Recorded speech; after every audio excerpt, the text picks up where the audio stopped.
And welcome in Late Kick is Live. It is Thursday night, May 13th, a little bit later than usual. I'll touch on that in just a second, but it is the year of our Lord, 2021. We got a jam-packed show. I mean, it was going to be a real shame if we couldn't do the show tonight because it's jam-packed. I have not seen a more Herculean effort to get something off the ground since Tom Hanks basically created fire on that beach out in the Pacific in Castaway. Director Emeritus Colin's been laying on the floor in the studio in the control room for about 30 minutes, unhooking wires. Our girl Meredith's been on the phone. Jesse and crew have been in Connecticut trying to make things happen. And the net result of that, as I just sat there and watched the whole time, is we have a show right here live for you. So thank you for your patience. If you're listening to the replay, ignore everything I just said. It means nothing to you. But we got a loaded show tonight. Hey, week one. I know that right now it's, what did I say about 15 seconds ago? It's May 13th, and I know that it's a little ways away. But since we don't believe in the offseason around here, week one, I was looking at that yesterday, it is loaded. I know there's not a lot of number 1 versus number 4 and number 6 versus number 3. There are a couple of those. But man, like we're not a believer around here that everything just revolves around the playoff. There are going to be some playoff implications in week one, but there's just going to be some huge games in week one for several different reasons. I'm going to touch on that tonight. Also, Tennessee fans are angry, which is not in and of itself a revolutionary new headline or anything like that.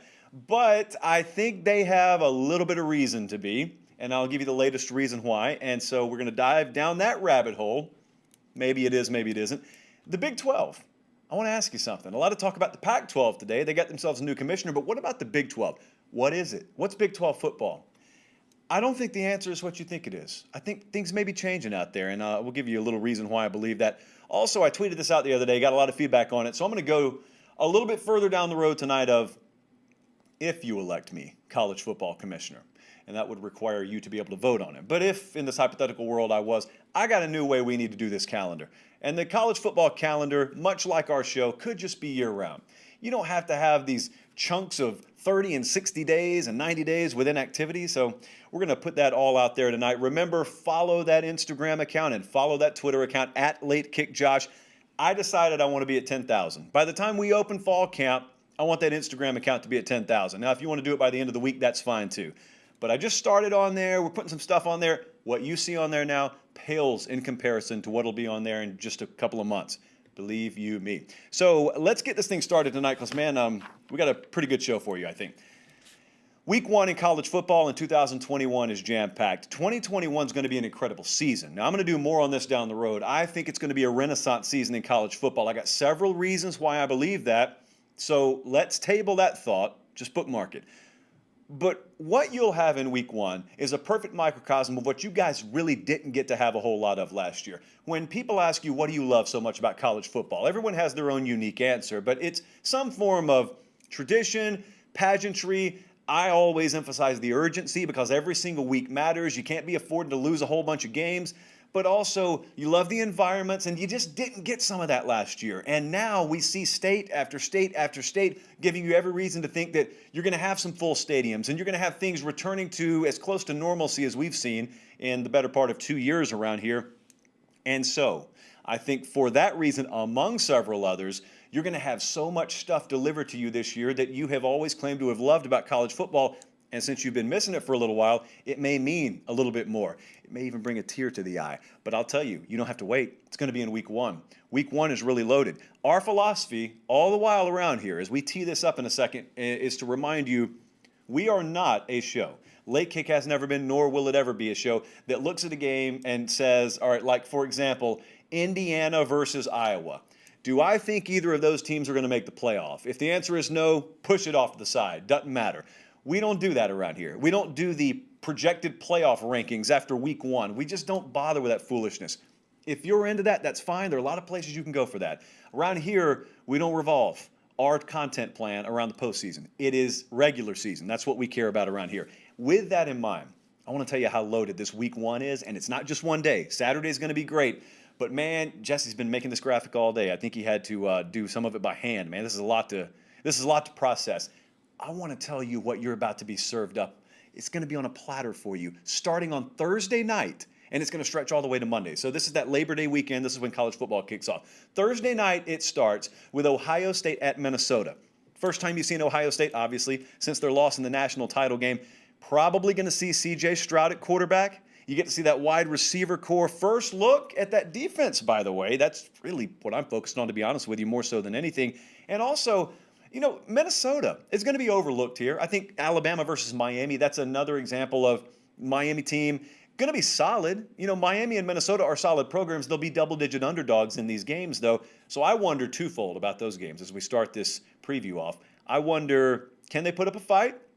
And even if the answer is no, are we going to have so much intrinsic betting value baked into those teams after you see them in week one because they get maybe defeated soundly by superior teams and they're made to look a little bit worse than they are? So that Thursday, that's going to be cool. This Friday game is serious because North Carolina is going to be mentioned on the fringes of the playoff, and if they can't be, then it's going to be because Clemson's in their way. But none of it's going to have anything to do with Virginia Tech. However, that's where they're going to start the season. And if you have a full house in Blacksburg, Virginia again, and we're talking, as we will probably for about the next 3 or 4 months, about what we think we know about Virginia Tech, and we think we know about North Carolina. Well, what you're talking about with North Carolina is going to be a whole lot of, I think they may be the second best team in the ACC. I think Sam Howell may be this. I think this offense may be that. It's always trust but verify, especially in college football. So you build up your entire offseason, preview magazine season comes, media days, fall camp, but then that week one comes. Remember Iowa State? We thought they were good last year. They were. Didn't help them against Louisiana in week one. And that environment right there on the road in Blacksburg, Virginia, man, it's even if you don't think Virginia Tech's going to be good, the thing about playing teams early in the year is you can fool people. You can fool players into thinking they're good in week one. Virginia Tech may end up a 6-6 team. You're going to get a fight from them like they're a 12-0 perennial title contender in week one. I have not gotten you to Saturday yet. Those are just the first two games. Then comes Saturday, and it's going to start at noon Eastern time, and it's not going to stop until very late. How about that Indiana at Iowa game? I know you may not be used to this concept yet, but Indiana's a top 20 team. Will be this year, was last year. Iowa, top 20 team. Will be, I think, this year. Spencer Petras, as we have talked about, lots on his shoulders at quarterback. But this will, I think, be the most underrated game out of this entire week one slate.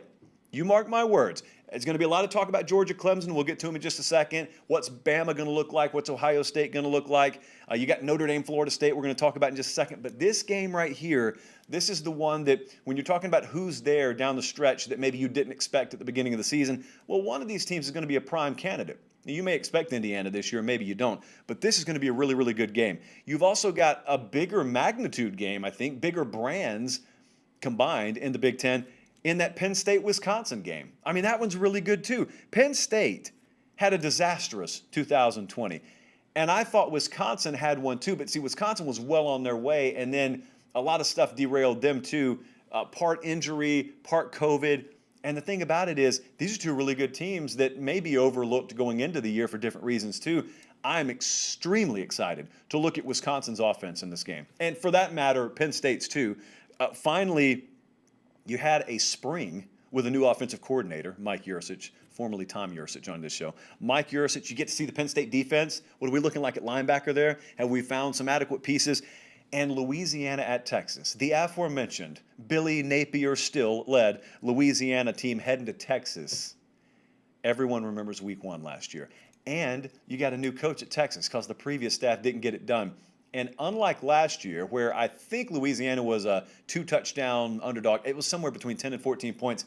This will be looked at, it is now, and will be looked at from now until this game kicks off as a game where, I mean, you have no business being a double-digit dog. I don't know where that line will open, but it won't be all that fat. And so this will be looked at, as it should, as a competitive game that Louisiana has a distinct possibility of winning. It's also going to be looked at as a game that Texas should win. It's one of those. So that one's going to be really fun, too. I don't know that was going to be under the radar. It's Sark's first game. It's Texas, and also Louisiana, they've made their mark. So I don't think that one's going to be all that underrated. There are three big boys featuring SEC teams here that I wanted to touch on. Bama, Miami. This is the first time we get to see what I think will be an ultra-improved Alabama defense. I'm not going to go as far as to say it's ever going to be a strength of their team again, but I think Bama's defense is going to be really good. Talking to someone the other day that saw every one of their scrimmages, and there aren't many of those people walking planet Earth this spring.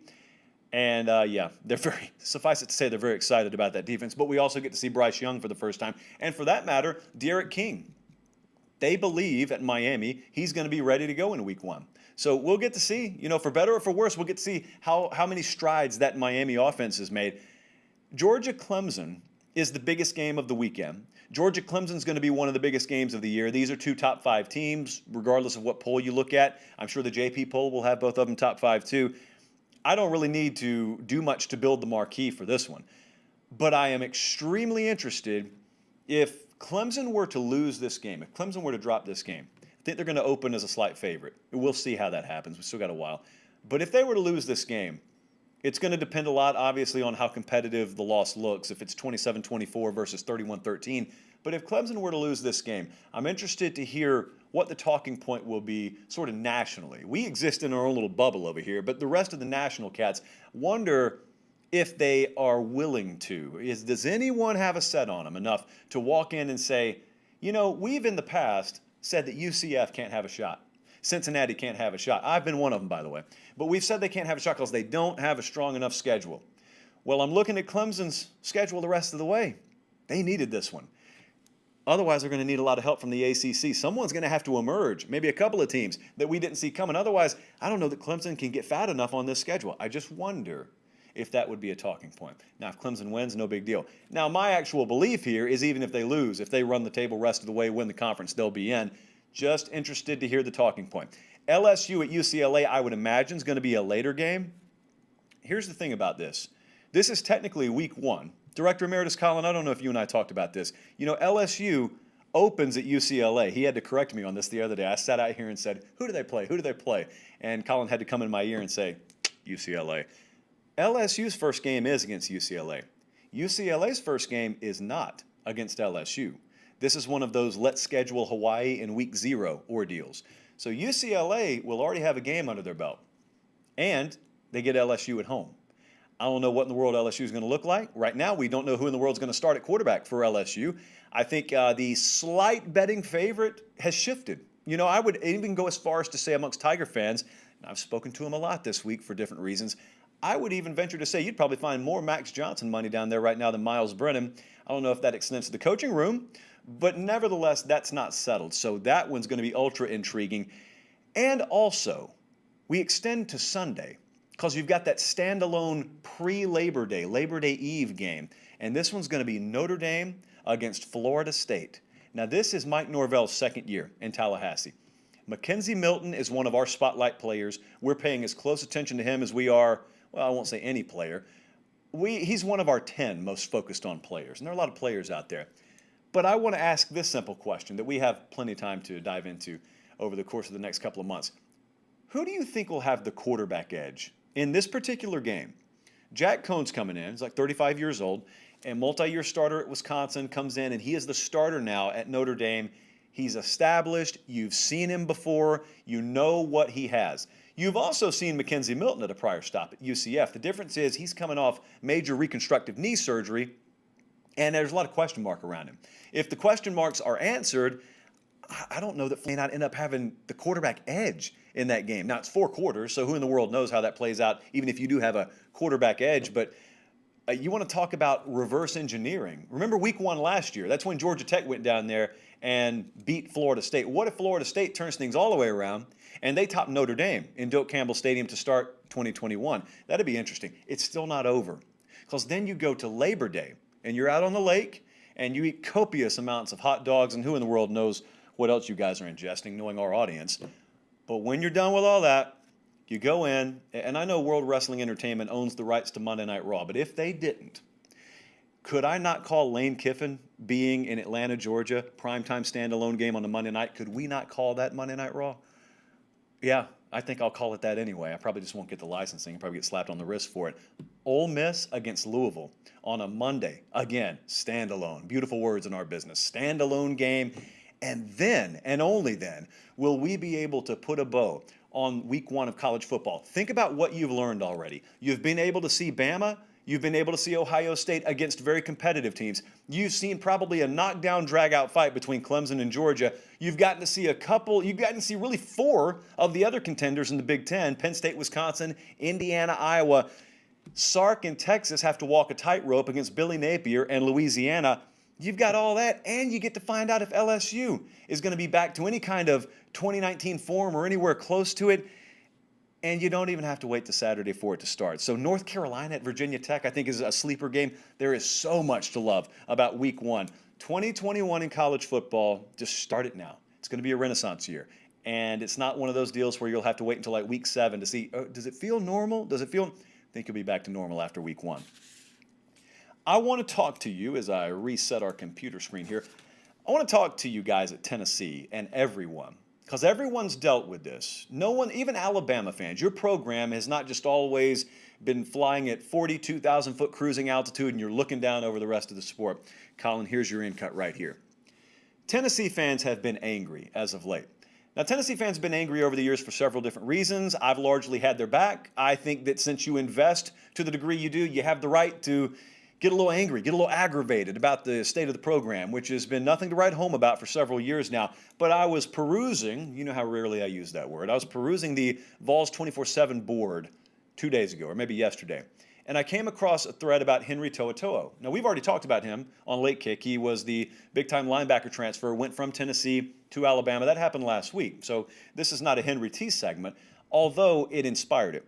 So there were a couple people on there, really. There were several people. It was started by one person. There was a thread on the board, and a guy was just expressing complete and utter disgust that Henry had left and that a lot of Tennessee players had wished him so well, and they had patted him on the back and shaken his hand and saluted him and done everything but pack his bags for him on the way out the door, and he had gone to Alabama. Okay, and this guy is very, very aggravated about it, if not just outright pissed about it. And I got it. A lot of people didn't get it. So there was about a 5 or 6 page deep thread on the message board there. And there were people on one corner saying, this is our big rival, man. Like Alabama, this stuff used to mean something. What happened to the rest? Why aren't all of you aggravated by this? But then there was another side saying, if you're getting bent out of shape about where a kid's transferring, then you got a problem. You got a heart problem there, buddy. It's not all that serious. It's just college football. Well, that really summed up the 2 points of view there. I'm falling somewhere on this that I don't think a lot of you would expect me to fall. Because I got to ask you, so let me get your opinion on it. I like talking this stuff through with you. What do you think's okay? What's okay to be angry about? Not in life, well, maybe in life, but zoom it in. Just college football. What's okay to be angry? I mean, if you order tickets and they don't get sent to you, you'd be angry. You wasted a lot of money. Okay, well, if your wife looks at you and says, it's just football, that doesn't make you feel any better. All right, but that's personal to you. So I guess it all depends on how invested you are into your program. You've seen me talk about this from varying degrees and angles a few times on here. There are some people out there in our ecosystem, the college football media sphere, that really like to denigrate passionate fans. And they like to dunk on you, and they like to look down their nose at you, even though you're the reason they get to draw a paycheck to do what we do for a living. I've never done that. I appreciate passion. I would much rather someone be one step too far than 5 steps short of being passionate and rabid, basically the way it feels like it used to be. It's not always good for things to be the way they used to be. But there are some aspects of this sport I wish I could hit the rewind button on about 15 or 20 years. And one of them is the way that this rivalry, the particular one we're talking about here, this Tennessee-Bama rivalry, the way it feels. Because it don't feel now the way it used to feel. And based on where I was raised, it doesn't feel the way that it should feel. I'm a believer competitive hatred is fine. There ain't nothing wrong with competitive hatred. As long as you don't go full Harvey Updike and start poisoning trees, that's that 5 or 10 steps too far I'm talking about. We're not going Updike mode, okay? So put the squash on Updike protocol. Find wherever that button is and just dewire it. We don't want that. But it's okay to hate your rival in a competitive sense. Not hating the people, hating the rival in a competitive sense. And some older Tennessee fans feel that. Some of the younger Tennessee fans don't even know. You don't even know to hate Alabama competitively, of course. So you don't have to go into Updike mode, is what I'm telling you. But it should get under your skin, to put a finer point on it, that your players from Knoxville look in Tuscaloosa, Alabama, and not only do they get attracted by what's down there, they go down there, and there's really no hang-up. It's just kind of, oh, well, very little resistance. In fact, a lot of people, it feels like you got a tailwind. They're kind of pushing you down there. Did everything, like I said, but pack your bags.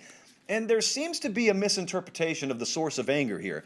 Tennessee fans, most of them, aren't angry at the individual. They're not angry at Henry To'oTo'o. Maybe some are. But I think the real anger is steeped in the fact that this whole thing's going down and there's so little pushback. There's so little anger or resentment towards it. And the problem is, If you're a true freshman right now, you could barely walk or talk the last time Tennessee beat Alabama. And what that's done is it's warped the perspective. This used to be a hellacious rivalry. Used to be one of, if not the very biggest rivalries, the third Saturday in October in the SEC. If you're of a certain age, when you grew up, that was it. It wasn't the Iron Bowl. It wasn't Tennessee, Florida. It was Tennessee, Alabama. A lot of good literature out there on it. But the problem is, if you're 17, you probably haven't read it, and you're not living it. And so you got some kids up at Tennessee that look at it and say, well, he transferred to Alabama, so what? I mean, how's that any different than transferring to Georgia or Auburn? It's a big difference. The problem that a lot of Tennessee fans have, and the reason they're so up in arms and aggravated about this, is because everyone's not echoing the same sentiment they are when they're looking around and saying, it's not that he transferred. It's not that there are well-wishers. It's that it's Alabama. That's what we're angry about. Why in the world aren't the rest of you feeling like this? That's what's got a lot of Tennessee fans aggravated. And for my money, I don't have a single problem with it. As long as you don't go harassment mode, as long as you don't really go too far, as long as you don't start hitting the kid up on Twitter, I don't care if you're angry about that. I mean, if you're sitting in Franklin or Johnson City or Knoxville or Memphis or wherever you are tonight, and you're looking at this saying, dude, this is really rubbing me the wrong way. Well, you know what? You write your check every year, don't you? You pay for your season tickets every year. You buy the merchandise. You invest. You send your donor checks. You're invested. When you're invested, you care. You got financial attachment, but you also have emotional attachment to the program. You got every right to be angry about it. And if anyone looks at you and says, oh, you shouldn't feel that way, that's fine. To each his and her own. But man, there's a term. I'm going to use the acronym. Tennessee fans will know what I'm talking about. There's an acronym that floats around Vol Nation. It's called BVS. For those of you who are Tennessee fans, you know what it stands for. I want to walk a thin line here. I'm not going to tell you what the acronym stands for, but let me just safely say it is metaphorically symbolic of the kind of person that has been beaten down so long they just curl up in the fetal position and they just take it. And that exists. It's real. It can creep into a fan base. And when it does, it takes a long time. It's kind of like they train elephants in the circus. I learned about this one time. Director Emeritus Colin, I don't think we talked about this. Not much circus talk around here. I always wondered when I saw those circus elephants, how are they so well behaved? Well, what they do is they just tie those elephants up in the formative years of their lives to the point where they get trained. They're sort of institutionalized to live in that little radius that they're allowed to go based on how long the rope is. And the thing about it is, you can cut that rope once that elephant's a certain age, and it won't run away. It doesn't go anywhere because it has been trained. It's ingrained in his mind, in her mind. Oh, I can't go any further than there. And that's kind of what that BVS does to a lot of you. You look at Alabama, and you just assume it's supposed to be that way. You look at Henry To'oTo'o walking out of Knoxville on the way to Tuscaloosa, you assume, well, yeah, who wouldn't? You know, who wouldn't? Well, don't let General Nealon hear you saying that. And in the better years, don't let Phil Fulmer hear you saying that, for that matter.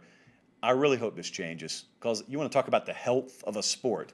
I don't think it's good for one side of the best rivalry or one of the best rivalries in the history of the SEC to be running off at this point. What is it? About a decade and a half's winning streak. Saban didn't even lose to Tennessee in the year they lost to Louisiana Monroe. It's got to change. It's got to change. Josh Heupel, it's on you, brother. That's all you have to do. You have to reverse a trend against the greatest superpower the sport has ever seen. Other than that, things should be pretty easy for you there in Knoxville. Colin, I got worked up for you, man. The Big 12. I said that very slowly so I could transition in my mind. The Big 12, I want you to think about something. I asked the question a second ago. What is it to you? Because I think it's changed. Here you go, Colin. 3, 2, 1. What is Big 12 football to you? What does it mean? Does it mean the same thing today as it meant 5, 10, 15 years ago? I would argue no. I think the answer is changing to that question. Bookmark that point. And I want to emphasize something that we talked about originally, I think a couple to 3 months ago. And when I said it's a really big inflection point for the Big 12. It's an important time, and I think this applies more broadly than just Big 12 fans. What I'm about to say probably impacts you if you're a fan of a team in the ACC, all the power conferences, really. And I want you to listen to the context, and you'll see what I mean.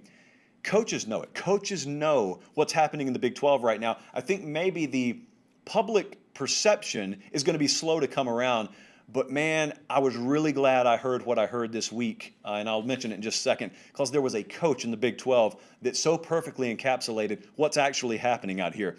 What used to be Big 12 football is now college football. You think about that sentence. What used to be Big 12 football is a fireworks show, right? You fast forward 10 years and the unthinkable has happened. You've got the University of Alabama winning a title. That's not unheard of. What's unheard of is in the process of doing it, they got a quarterback and a wide receiver fighting over the Heisman Trophy. Who in the world would have ever seen that coming a decade ago? I mean, think about the Big 12 had a unique brand of football. Now that's everywhere. Big 12 football, what it used to be, that's now college football. So the question becomes, what's the next move for the Big 12 to stay ahead of the proverbial curve there? They don't have the advantage of having a ton of 4- and 5-star talent in their backyard in Manhattan, Kansas, and in Stillwater, Oklahoma. You know, even some of the schools like TCU and Baylor in Texas, they don't get their choice of the top crop of talent in the state of Texas. But that forced them to innovate, and it forced them to adapt. They started doing it, quite a while ago. And, you know, as shocking as it may sound, it took a lot of the sport a little while to realize the way they do it would work here, because there was a long time where people thought otherwise. So Chris Hummer, one of our really good national guys, got Dave Aranda, the head coach at Baylor, former LSU defensive coordinator, got him for a good interview. Trey Scott's, I don't know, he's on some island probably out of the country, just got married, so congratulations, Trey. But he hosts the College Football Daily podcast. Hummer filled in for him one day this week, and he had Dave Aranda on. And they had a wide-ranging interview. But I thought one of the best answers Dave Aranda gave was in response to a question about what Big 12 football is.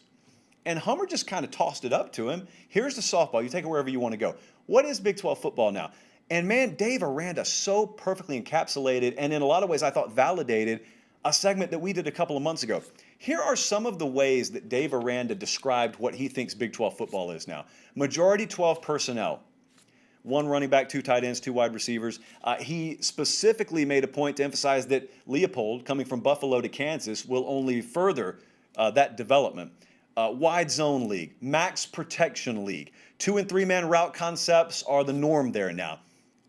A whole explanation also in that podcast about how multiple defenses have to be and how innovative they have to be able to stop the run out there with a lot of guys that aren't 6'4", 320 pounds coming out of high school as defensive tackles. They got to get really creative. They don't get to lean on a lot of developed athletes. They got to do the developing in some cases. You got a kid that goes to LSU, they just grow them down there like that, okay? They don't grow them like that in Lawrence, Kansas. It just doesn't work that way. But they find a way to get it done. They just have to innovate a lot more. But here's the most interesting question to me.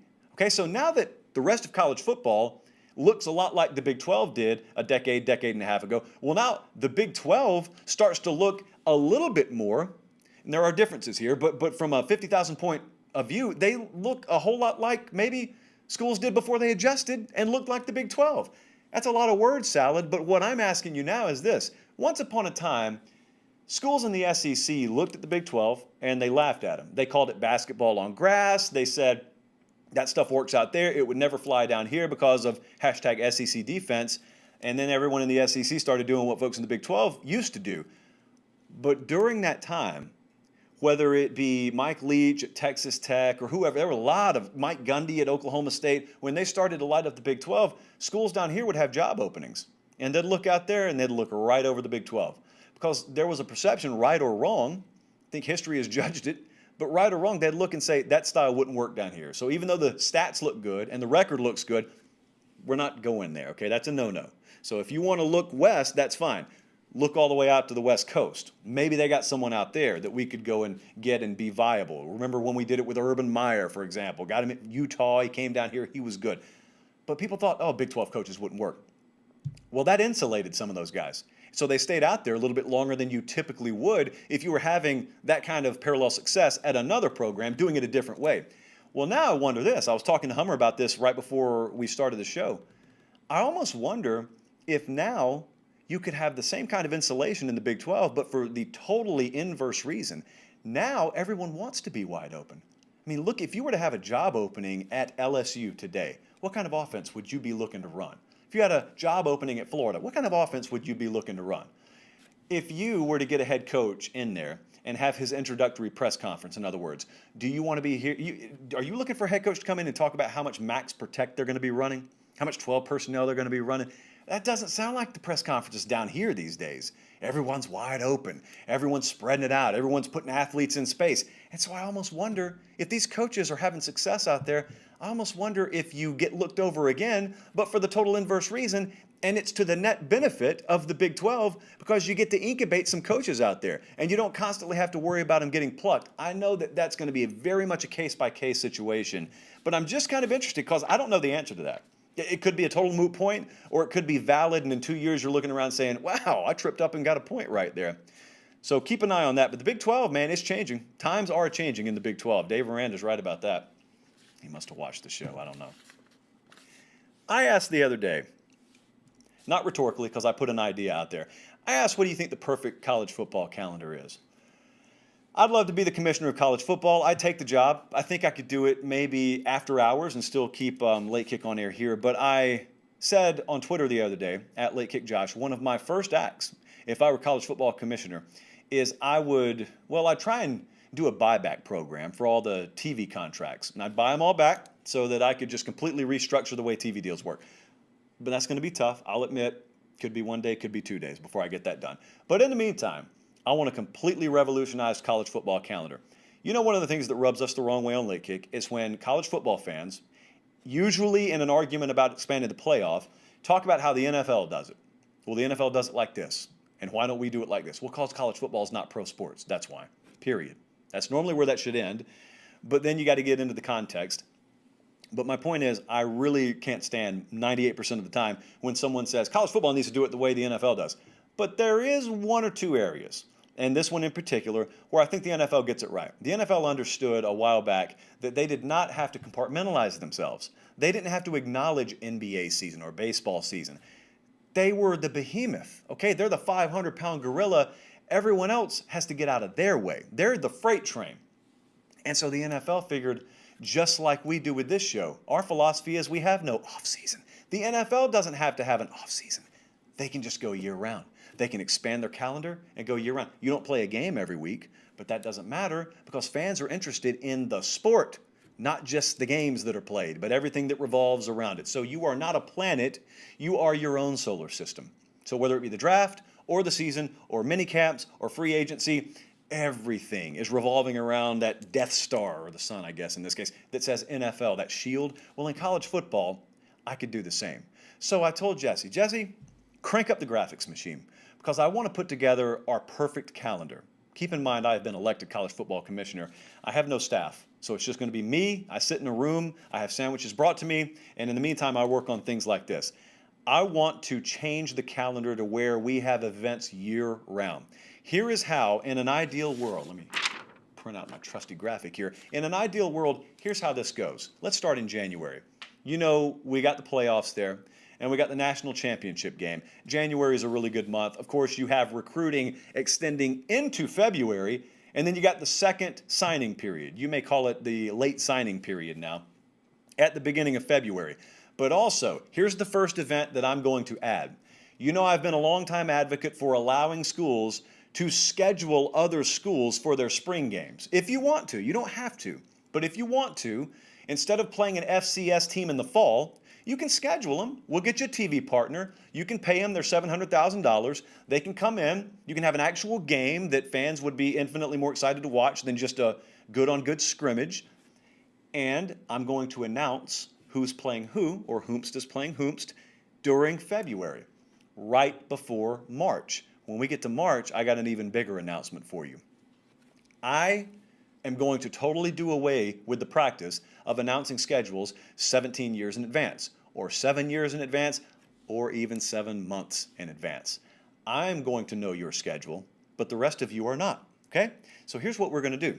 I'm going to announce your conference opponents and the dates right before your league opens spring practice. And all of you in any given league are opening spring at the same time. So in the ACC, Clemson Tiger fan, you're going to find out which conference opponents you're playing and when you're going to play them, and then you go into spring practice. Take your time, go through spring, keep up with the players, keep up with the first and second scrimmage like you normally would. Then maybe you're about to play Citadel, whoever it may be, in the spring game, and then you wrap up spring. Okay? Then, if you're a Mississippi State fan, after you play the spring game, then you come out And guess what I'm doing the next week? Right before you go into off-season mode, I am announcing you're out of conference. This is where it really gets good. We're not scheduling teams 10 years in advance anymore.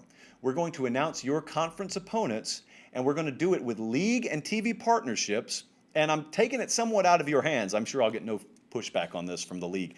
I am announcing your out-of-conference opponents after spring. You're not going to know your whole schedule until after spring practice. Now, the pushback will be, oh, you can't do it that way. Why? Because it's never been done that way. Coaches are the ones who are going to have the main pushback. And the coaches are going to have the pushback because they like to practice during spring on early installs for teams.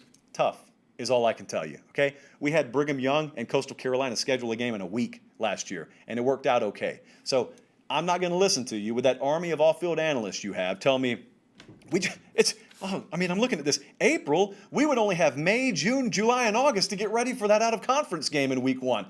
No. I'm not listening to that. Anyone who can't get ready for a football game in 4 months doesn't belong in the category making the kind of salaries that you guys are. So don't give me the pushback on that. But it even gets better. So then we go into May and June. That's where we are right now. Now the transfer portal right now is kind of year round. I want to put not a closure on it whatsoever, but I'm going to put a moratorium on it during spring. And then it opens back up and we have the second wave season, as I like to call it. May market that. Maybe like a water park or something. I don't know.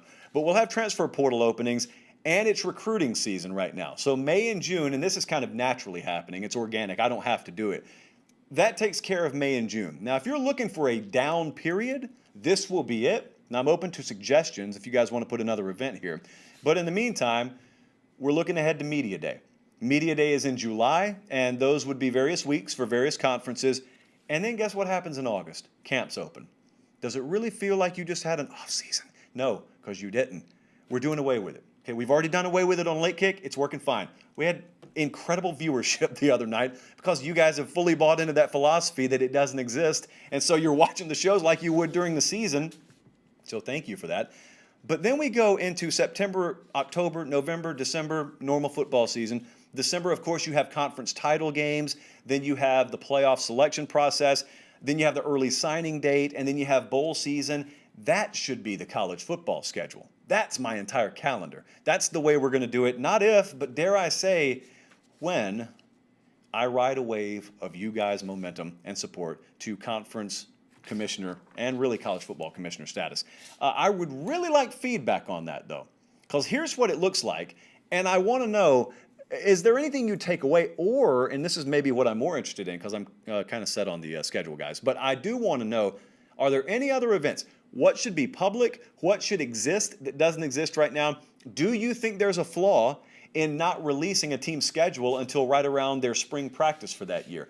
I think it can be done, and I think it would be very exciting. I mean, think about what kind of event that is. I really undersold that. If you're a Tennessee football fan, or if you're, let's say, a North Carolina football fan, USC fan, can you imagine?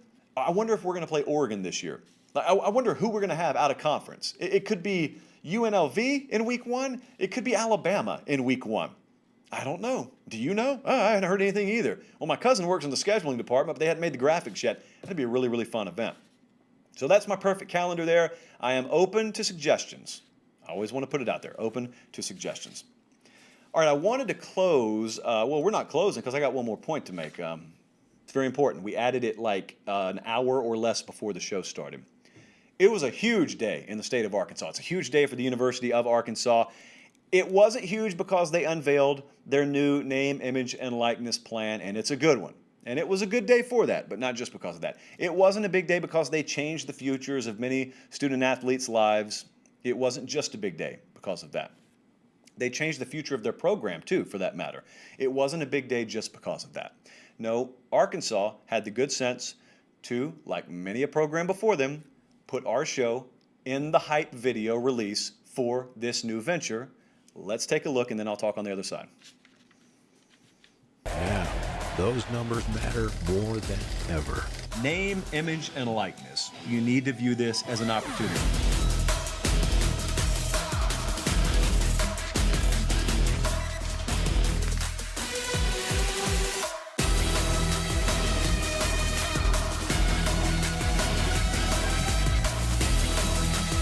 We are the flagship university of the state. This is the flagship program for our student athletes.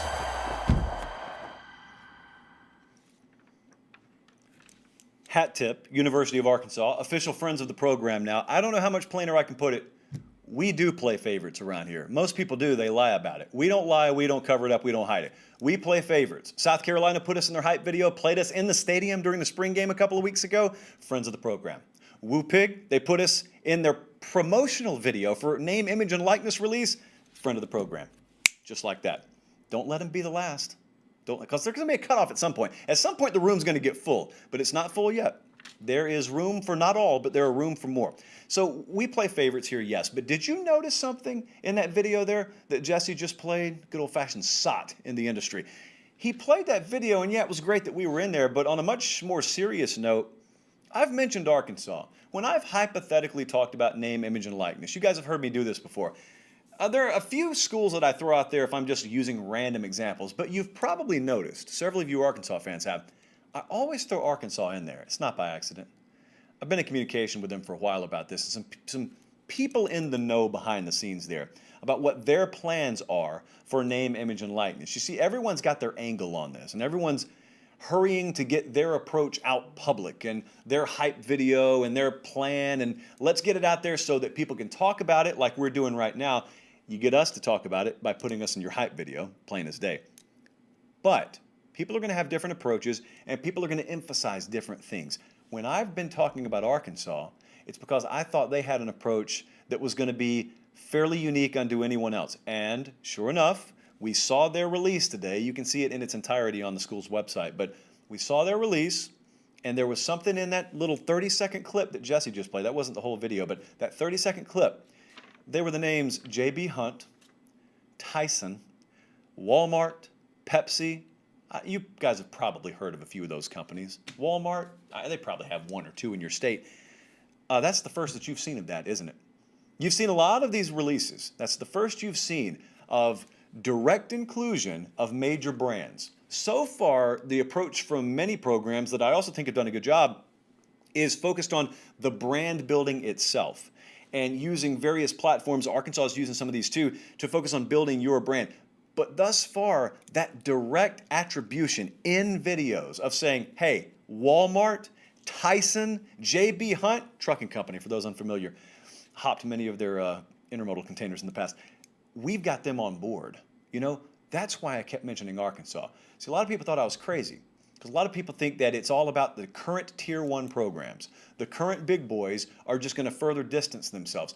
Ohio State's going to be great with this. Yeah, Bama's going to be great with it. Yeah, they absolutely are. They're going to be great with anything because they're great at adapting and adjusting to the current climate.